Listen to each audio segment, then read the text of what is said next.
Hey guys, this is Community Starcraft 2.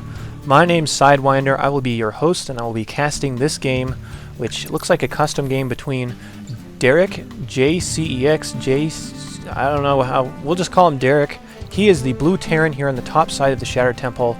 He's going to be fighting JonnyCosMo, which is a great name. He's going to be fighting he is the orange Terran. I hope he's not fighting himself. He's the orange Terran spawning down here at the bottom of the Shattered Temple. He will be on cross positions, and this will be a Terran versus Terran, so we'll see exactly how this plays out. To give you a little bit of a background, Derek, I know for sure, is a very high-level Masters player, so this should prove to be a really cool game, hopefully. Obviously, if you're seeing it on my YouTube channel, that means that it is a cool game, because I do cast a lot of games that are not so great, that I don't post. I only want to give you guys the best stuff that I get. So a little bit of history behind Community StarCraft 2, or at least a little bit of information for those of you that are fairly new. I do cast just random replays from community members. I don't try to cast pros very often since almost everybody does that.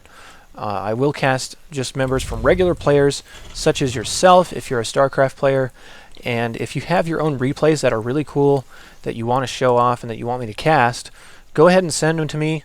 You can send them to communitysc2@live.com, and I will cast them. If they're cool games, I'll post them on my channel, and most of my games do wind up getting on the little front page of my channel, so if somebody comes to my channel and wonders what's going on, they're going to see you on the front page, so it's pretty awesome. We're just seeing basically normal stuff out of both of these players. They did both drop their barracks on 12, which is really normal. Checking the production tab, it's almost identical, literally down to the second. Usually in Terran versus Terran, you'll see identical openers from both players, since, you know, 12 barracks, or rather 10 supply depot, 12 barracks, and then like whatever timing on your gas is pretty normal. Both, or rather, Derek does not have, he does have his gas up already. JonnyCosMo did not have his gas until just a second ago, which was on 16. So I imagine Derek was on more of a standard timing, which is about a 13 or 14 gas, and transferring into an orbital command as soon as you have the resources for it, which is usually just right after your barracks is done. Scout gets in here for JonnyCosMo, so the Marine does not do his job of keeping a scout out of his base once he's on the field. JonnyCosMo is going to see everything that's going on in the Terran main. It's not going to tell him a whole lot. If he sees the factory, that'll be really helpful, but this Marine is kind of making up for his missed duty earlier and stopping the SCVs from seeing the factory. So we're seeing our first diversion. Derek is going for a factory, and JonnyCosMo is going for a command center, which is very normal considering he did get that delayed gas. It usually means that you want to go for more economics as opposed to teching, but he did want to get the gas so he could lay down a tech lab on his barracks. And Derek does not show what kind of add-on he wants to put on this factory yet, and really it can be either one. I've seen a lot of Hellion builds going around in Terran versus Terran early game. Obviously tanks are the staple of this matchup, and typically in Terran versus Terran, if the game goes long enough, you'll just see big position battles where it's huge lines of siege tanks versus another huge line of siege tanks, and they'll fight each other for every inch. And if you can get some kind of break in that, like your enemy running into like a wall of siege tanks with a bunch of Marines, then you'll be way ahead. It is indeed a Hellion coming out of this factory, but only one. He's now throwing down a reactor on it and canceling, and then throwing down a tech lab. So, okay, it's probably just a misclick. But nevertheless, this tech lab can still mean Hellions, because I've seen even more players going for Blue Flame Hellion builds, just trying to catch their opponent off guard, or just going for Blue Flame Hellion drops. JonnyCosMo has a Reaper coming out, and I don't even know if it was within range of Derek's vision, but apparently he knows what's going on because he's retreating his Marines in order to try to intercept this Reaper, and he's going to do so. This Reaper explodes and he falls off the cliff and dies, so that's terrible for that Reaper. The Hellion is upcoming, and Blue Flame is now on the way, so we are seeing that Blue Flame upgrade. This is kind of a bad engagement for this Hellion, since you don't really want to lose it. But nevertheless, he does clean up these Marines without taking any losses, and even the Hellion does not die until now, after 2 more Marines pop out of there. More Marines are being rallied to the front door of JonnyCosMo, our Orange Terran player, but these Marines are going to be cleaned up fairly easily now that this really tough SCV is down here and ready to lay down the law. Expansion is almost done for Derek, and checking the production tab, Starport is now coming up for JonnyCosMo. So a lot of times what you'll see in response to Blue Flame Hellions is a starport and Banshees out of there, because they do not really have very sufficient anti-air. You can see he's only on 1 barracks. He doesn't have an engineering bay down, so he will not be able to put up turrets anytime soon. And if he decides to start a starport now, it will not really be ready in time to push off the Banshee that may be incoming, unless he does it right now. But nevertheless, there is a reactor going down on there instead of a tech lab, so we're not going to see Banshees anyway. I did build it up for no particular reason, but nevertheless, we're seeing basically normal macro stuff out of both of these Terrans now. Both of them have their orbitals set up at their naturals. His isn't really set up, but it is morphing. And JonnyCosMo is a little bit ahead in supply at this point, which is not unusual considering he went for a more economic opening. They did rather exchange armies here. Checking a look at the units lost tab, they're exactly the same, so really nothing is putting JonnyCosMo at a slight advantage other than his economics. We're going to go ahead and check a look at this hidden expansion here from Derek, and it's in a little bit of a weird spot, I would think, because this is close by ground. So if JonnyCosMo does somehow catch wind of this, he only has a short travel distance to get this down, but Derek did notice that he was behind an expansion. He's possibly just trying to leap ahead by hiding an expansion over there and get in his opponent's head a little bit by having a lot more units when this expansion is unexpected. Both of them are really transferring into tanks right now. Siege mode is almost done for JonnyCosMo, and our blue player, who is Derek, has not started his siege mode yet, but is putting out tanks and additional factories. Actually, a few additional factories in here. This is really heavy commitment to factory units. 4 factories are going to be up and operational, at least as soon as he takes his gas over here to supplement all that. But that's a pretty big commitment to tanks so far in this game. Especially if he only has 1 barracks. Any sort of Banshee play right now would really be disastrous, but I'm kind of curious what kind of information he has on his base. He sees the starport, but he doesn't see the add-on, so in Derek's mind, this could still very well be some Banshee play from him. He wouldn't really have a very good answer to it. You can see armories are now coming up, at least 2 armories and an engineering bay, so probably wanting to go hard into upgrades for that, for his Marines and for his tanks or whatever else he might be producing off of here. There are a bunch of stuff dropping, or rather there is a bunch of stuff dropping here on these factories. It's going to be 2 tech labs and a reactor. So it looks like he's going to be sticking to those Blue Flame Hellions a little bit more, which is good because he already researched the upgrade. So might as well do something with it, right? Here's a small drop coming in from JonnyCosMo. He's going to spot this expansion. So that's terrible for Derek. The Marines drop off.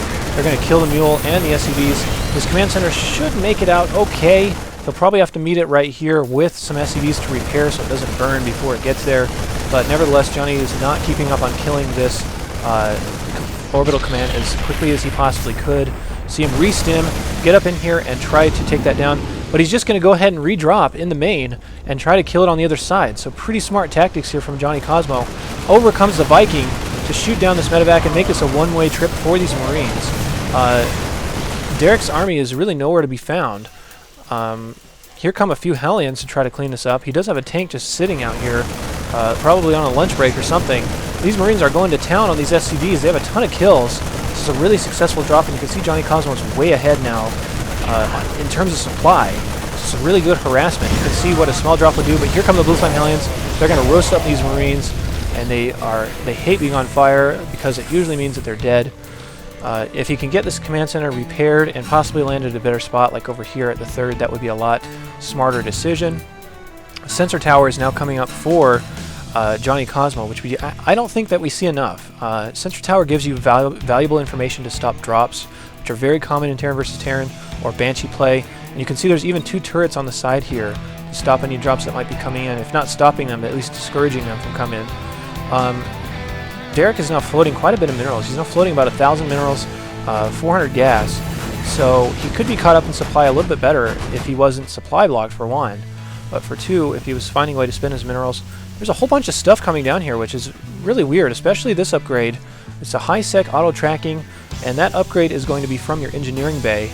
We'll go ahead and read what it says. It says it adds +1 range to auto turrets, missile turrets, planetary fortresses, and point defense drones, which the 3 out of 4 of those come out of the Ravens. So I don't know if he's planning on using Ravens. That's what it would really indicate to me. Or, excuse me, only 2 out of 4 of those come out of the Ravens. As missile turrets are not created by Ravens, that would be a little bit too powerful. there's a ton of tanks in production right now, and a lot of Hellions. So JonnyCosMo is sticking to mech, and because he chose mech, he is going to have this double armory researching upgrades. Here comes a pretty big force out of JonnyCosMo, just sieging up on the low ground and doing elevator drops into the main to try to get Derek's production facilities down. Derek is going to have to, again, his army is out of position, so this is fabulous timing from JonnyCosMo to jump in here and put an end to this if he can. There's a bunch of factories going down. He needs to cancel whatever's building on here if he can, not get it out by the time it's ready. But he actually cancels the wrong things. Those Hellions would have finished, but maybe he was a little worried about the Hellions getting killed for free from these units, so possibly a good decision. You can see there's a little bit of a siege tank versus siege tank battle. This is a pretty fast Terran versus Terran. It's pretty rare to see stuff happening this quickly in this matchup. It's usually really oddly tempoed, but there's usually a lot of waiting between the two. You can see this medevac is going to drop on where he suspects this third is, so this is amazing game sense here from JonnyCosMo to get these drops off and make them actually do something. More production facilities coming down. You can see JonnyCosMo did put Marauders out, which is a great counter to those Hellions. Marauders will slow the Hellions and make it so the Hellions can't really do anything or escape or use their superior speed. Here comes the drop. This command center is definitely going to go down, and he's now burning. These Marines will be able to get it down easily before any Hellions or anything try to come clean this up. Kablam, there it goes. A part bounces off this cliff and flies off the screen. All these tanks are in the red. One thing Derek needs to be wary of is pulling up some SCVs and repairing these tanks, considering that a small, not a small, but I mean a decently sized Marine force will be able to come in here and take these tanks down pretty fast. It's not something a whole lot of people usually think about. There is a drop going on here at the natural, and Derek is trying to take care of this with SCVs. He actually takes pretty minimal losses from that drop. So pretty good reaction time, especially since his army is so slow with all these tanks, and the Hellion numbers are actually pretty low. If we take a look at the Hellions, there's only 1 Hellion on the field, 6 Vikings, but this high Viking count will keep tabs on those dropships that may be coming in. You can kind of patrol them around and take out dropships before they actually come in. It'll discourage them heavily from making drops. The supply disparity right now is enormous. JonnyCosMo is up by 75 supply, or at least he was there for a second. His force is now moving out again, so you can see how aggressive he is being behind all of these little drops and attacks that he is making. +2 Terran weapons are on the way, which will make these Marines a lot better against these siege tanks, and especially against those Hellions. Personnel cloaking is now on the way, so we must have missed a Ghost Academy, which there's actually 2. This is odd. You would usually suspect nukes out of these Ghost Academies if there was more than one. You can see JonnyCosMo's economy is erupting. His income is now really, it's ahead, but he's at 78. The beauty of having more than one orbital command per how many bases is allotted is that you can just mule as hard as you want at one place and not waste any supply on workers now that it's getting to this later stage of the game. He's going to set up one orbital command here, probably one at the gold if he decides to take out those rocks, which I'm sure what this small bioforce is for. JonnyCosMo is taking control of the middle of the map, and a bunch of Marines and medevacs and whatnot are here to support them. So it's a pretty scary standing army, and you can see that if you do constant harassment and get good targets down like Derek's third, you're going to be way ahead. Derek has been on 2 bases for way too long in this matchup, and his main is now starting to get mined out because there's too many SCVs there. His natural is oversaturated. He's taking his gold and his third back here in the corner once again, and being really paranoid with missile turrets. You can see what drops will also do is make you waste resources on missile turrets. More bio moving up through the middle. Let's check the production tab and see if anything else weird is going on. No, there's not really anything weird going on here, at least yet. I don't know why else you would get 2 Ghost Academies, but nevertheless, more interesting stuff coming down here. Terran mech is going to be at 2-2 for Derek here in just a second. A bunch of Hellions are also coming out. You can see this Hellion force is really growing. And the beauty with these Hellions is that if you can somehow get these Marines out of position, then your tanks will be rather unguarded. The Hellions come up and park right next to these tanks and kind of sack themselves. Hellion for tank is a pretty good trade. And then it leaves your tanks unchecked. Uh-oh, here come the nukes out of JonnyCosMo. There's going to be 2 nukes on the way.